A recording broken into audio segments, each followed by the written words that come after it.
Hello दोस्तों, मैं हूं आशीष। दीप ट्यूटोरियल्स बीएनएस की इस चैनल पर आपका स्वागत करता हूं। आज हम पढ़ने वाले हैं कक्षा 12वीं का एक इम्पॉर्टेंट टॉपिक जिसका नाम है कूलॉम का नियम। चलिए शुरू करते हैं, इसको समझते हैं। तो सबसे पहली बात जानेंगे कि कूलॉम का नियम एक बल के बारे में बताता है और उस बल का नाम है कूलॉम का बल। मतलब कूलॉम ने जिस बल के बारे में बात किया था उसी बल को हम लोग कहते हैं कूलॉम बल। इसको दूसरे नाम से भी जानते हैं स्थिर वैद्युत बल। इसमें हमारे पास दो आवेश होंगे Q1 और Q2, जिनके बीच की दूरी होगी R। इन दोनों आवेशों के मध्य कितना बल लगता है, इसी बल के बारे में कूलॉम ने बताया था, जिनको हम लोग कहते हैं कूलॉम बल। इसी बल का मान आज हमको पता करना है।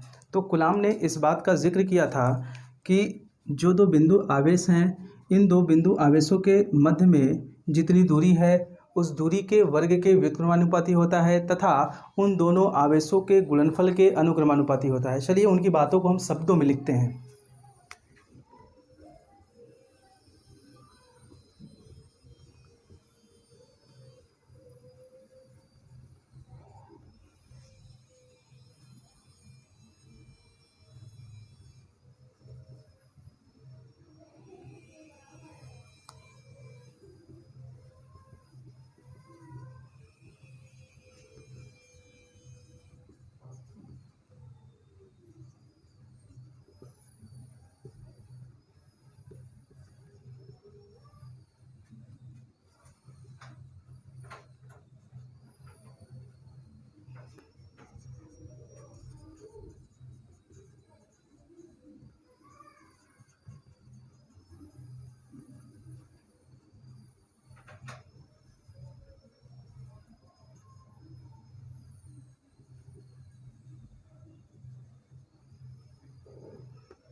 देखिए, इसमें बताया गया है कि कूलॉम बल के नियमानुसार दो बिंदु आवेश, जो यहाँ पर दो बिंदु आवेश लिए गए हैं Q1 Q2, उनके बीच लगने वाला जो बल है उस बल का मान उन आवेशों के गुणनफल के अनुक्रमानुपाती होता है। तो इस यहाँ तक की बातों को पहले लिख लेते हैं कि लगने वाला बल उन आवेशों के गुणनफल के अनुक्रमानुपाती होता है तथा उनकी बीच की दूरी के वर्ग के व्युत्क्रमानुपाती होता है। तो उनके बीच की दूरी कितनी है, R।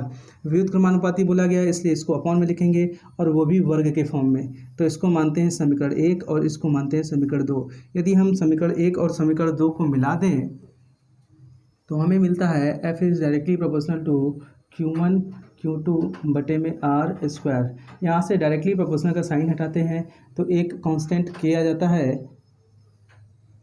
इस कांस्टेंट K को हम लोग बोलते हैं समानुपातिक नियतांक। कभी कभी इसको कूलॉम नियतांक भी बोलते हैं। ये हमारा मेन फॉर्मूला है। आगे चल करके हम समझेंगे कि K की अपनी कुछ वैल्यू होती है। इस K की वैल्यू माध्यम के ऊपर डिपेंड करती है तथा मात्रक के ऊपर डिपेंड करती है। चलिए आगे समझेंगे कि K बराबर होता है 1/4 पाई एप्सिलॉन नॉट, जहाँ एप्सिलॉन नॉट निर्वात की विद्युतशीलता है। इसे परावैद्युतांक भी कहते हैं। इंग्लिश में इसको परमिटिविटी बोलते हैं। इस एप्सिलॉन नॉट का जो मान होता है वो होता है 8.854 इंटू 10⁻⁻12। इस एप्सिलॉन नॉट का मान यदि हम इसमें उठा करके रखते हैं तो हमें K की वैल्यू मिलती है 9 इंटू 10⁻9, वो भी SI पद्धति में। अभी हमने आपको बताया कि इस K का मान दो बातों पर निर्भर करता है। पहला माध्यम, दूसरा मात्रक। जैसे अगर हम एसआई यूनिट की बात करें तो एसआई यूनिट में इस के की वैल्यू होती है 9 इंटू 10 के पावर 9, और यदि ये हम सीजीएस पद्धति की बात करें तो इस के की वैल्यू होती है 1। सबसे पहले अब हम मालूम करेंगे कि के की वैल्यू जो होती है वो किस तरीके के यूनिट में होती है। जो यहाँ पर एसआई यूनिट है तो इसका मात्रक यहाँ पर क्या आएगा, उस मात्रक को पहले पता करते हैं, लिखेंगे, उसके बाद मालूम करेंगे कि एप्सिलॉन नॉट का मात्रक क्या होता है। फिर हम आगे बढ़ेंगे और इस एसआई यूनिट से सीजीएस यूनिट में बदलेंगे और इस बात को प्रूफ करेंगे कि के की वैल्यू 1 कैसे आती है। चलिए अब हमारा पहला काम है इसके बाद का कि हम इस के का मात्रक पता करें। के का मात्रक पता करने के लिए हम लोग इस वाले सूत्र का सहारा लेंगे। इसमें यदि के का मान निकाला जाए तो आर स्क्वायर जाकर के गुणा हो जाएगा एफ के साथ, तो के बराबर लिखेंगे F R square. Q1 Q2 अभी ऊपर है, चला आएगा नीचे, तो लिखेंगे Q1 Q2। अगर यहाँ से देखें के का मात्रक तो बल का मात्रक क्या होता है, न्यूटन। आर एक दूरी है, दूरी का मात्रक होता है मीटर का स्क्वायर। ये आवेश है, आवेश का मात्रक होता है कूलाम, तो ये भी कूलाम हो जाएगा कूलाम का स्क्वायर। इसको ऐसे भी लिख सकते हैं, न्यूटन मीटर स्क्वायर बटे में कूलाम स्क्वायर। तो इस बात को यहाँ पर लिख देते हैं, न्यूटन मीटर स्क्वायर बटे में कूलाम का स्क्वायर। ये आ गया हमारा के का मात्रक, वो भी एसआई यूनिट में। तो इस फॉर्मूले से यदि ध्यान से देखें तो हमको ये बात पता चलता है कि के का जो भी मात्रक होगा एप्सिलॉन नॉट का मात्रक जस्ट उसका अपोजिट होगा। तो हम अब यहाँ पर एप्सिलॉन नॉट की जो वैल्यू लिखे हैं उसमें इसका मात्रक रखते हैं। हमने अभी के का मात्रक पता किया और हम जानते हैं कि के का मात्रक जो भी होता है उसका उल्टा एप्सिलॉन नॉट का मात्रक होता है। तो यहाँ पर एप्सिलॉन नॉट का मात्रक जो भी लिखेंगे वो के का उल्टा होगा, मतलब जो सी स्क्वायर नीचे है वो यहाँ पर सी स्क्वायर ऊपर हो जाएगा। जो यहाँ पर एन एम का स्क्वायर अर्थात न्यूटन मीटर स्क्वायर ऊपर है, वो न्यूटन मीटर स्क्वायर नीचे चला आएगा। अब हमको मालूम करना है, यहाँ तक हमको ये बात पता चल गई। अब हमको मालूम करना है कि एसआई यूनिट के बाद जब सीजीएस पद्धति में उसको मान का जब हम लोग पता लगाते हैं तो 1 कैसे होता है। इसको पता करने के लिए हम थोड़ा सा यहाँ पर इरेज करेंगे, तब तक आप स्क्रीनशॉट ले लीजिए। उम्मीद है कि आपने स्क्रीनशॉट ले लिया होगा। चलिए आगे देखते हैं। तो अभी तक हमारे पास के का जो मान निकल के आया है एसआई यूनिट में, वो निकल के आया है 9 इंटू 10 के पावर 9 न्यूटन मीटर स्क्वायर प्रति कूलाम स्क्वायर। अब इसको हम लोग सीजीएस पद्धति में कैलकुलेशन करते हैं तो के का मान हो जाएगा 9 इंटू 10 के पावर 9। न्यूटन की जगह अब हम लिखेंगे, न्यूटन बल का मात्रक होता है एसआई पद्धति में, जब हम लोग सीजीएस पद्धति में जाते हैं तो उसका मात्रक होता है डाइन। तो यहाँ पर लिख देंगे डाइन, और जब एक न्यूटन बराबर होता है 10 के पावर 5 डाइन, तो इसमें जब बदल दिए तो यहाँ पर 10 के पावर 5 से हम लोग गुणा कर देंगे। अब आगे ये है मीटर। 1 मीटर बराबर हम लोग जानते हैं 100 सेंटीमीटर, तो यहाँ मीटर का स्क्वायर है, तो 1 मीटर की वैल्यू यदि सेंटीमीटर में रखें, क्योंकि सीजीएस पद्धति में उसका मात्रक होता है सेंटीमीटर में, दूरी का मात्रक, इसलिए हम इसको सेंटीमीटर में बदलेंगे।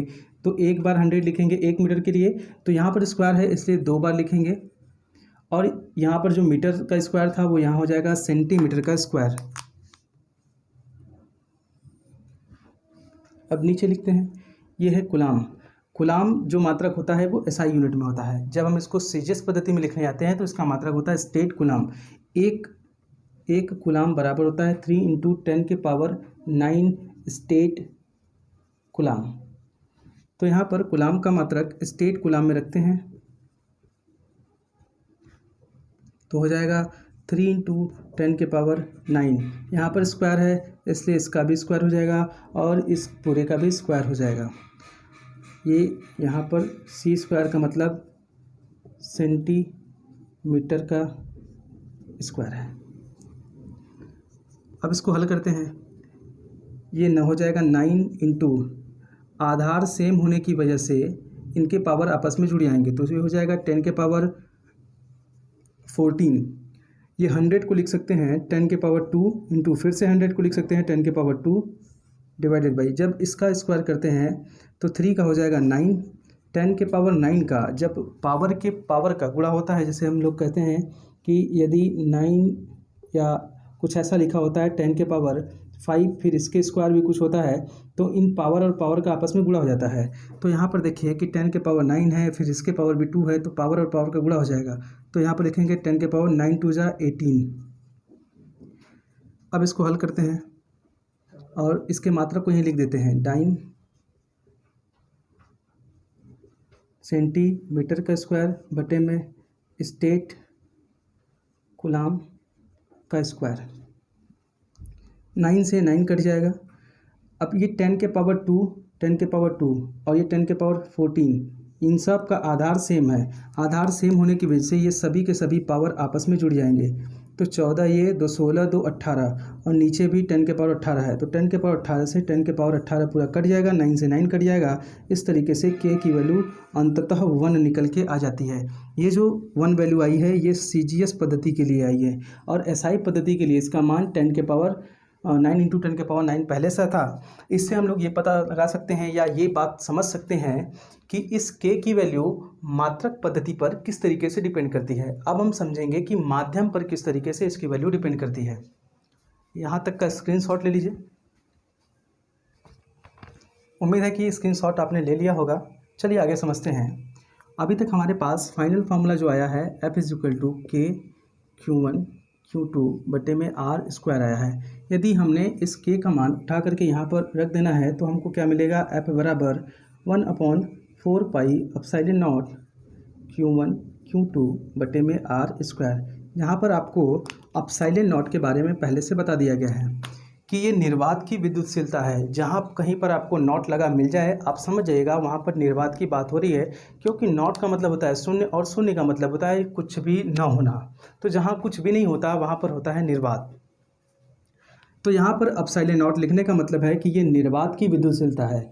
यदि उस निर्वात की जगह पर कोई माध्यम आ जाता तो इसी फॉर्मूले को चेंज करके लिखते हैं कि F माध्यम, जैसे इसमें लिख सकते हैं F निर्वात, इसमें लिख सकते हैं F माध्यम बराबर 1/4 पाई एप्सिलॉन नॉट की जगह इस बार हम लोग लिखेंगे एप्सिलॉन M फॉर मीडियम।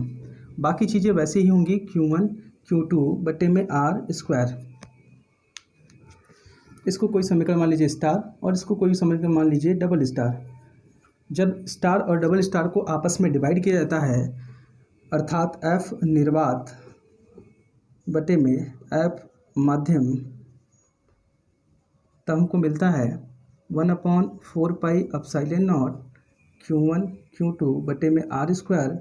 फिर इसके बटे में मिलता है 1/4 pi epsilon M Q1 Q2 बटे में R स्क्वायर। इसको हल करने पर ये क्वांटिटी पूरी तरीके से एक दूसरे के साथ कट जाती है। इसमें 4 पाई से 4 पाई कट जाता है, हमको केवल बचता है एप्सिलॉन M और यहाँ पर एप्सिलॉन नॉट। ये सबसे नीचे की क्वांटिटी है इसलिए सबसे ऊपर चला जाएगा, ये बीच वाली क्वांटिटी से नीचे चला जाएगा। तो यहाँ पर हमको फाइनल फार्मूला मिलेगा कि F निर्वात बटे में F माध्यम बराबर एप्सिलॉन M बटे में एप्सिलॉन नॉट।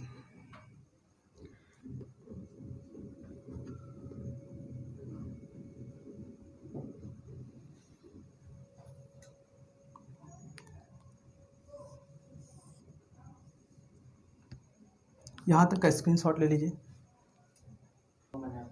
चलिए इसके आगे थोड़ी सी वैल्यू बच गई है, उसको यहाँ पर लिखते हैं।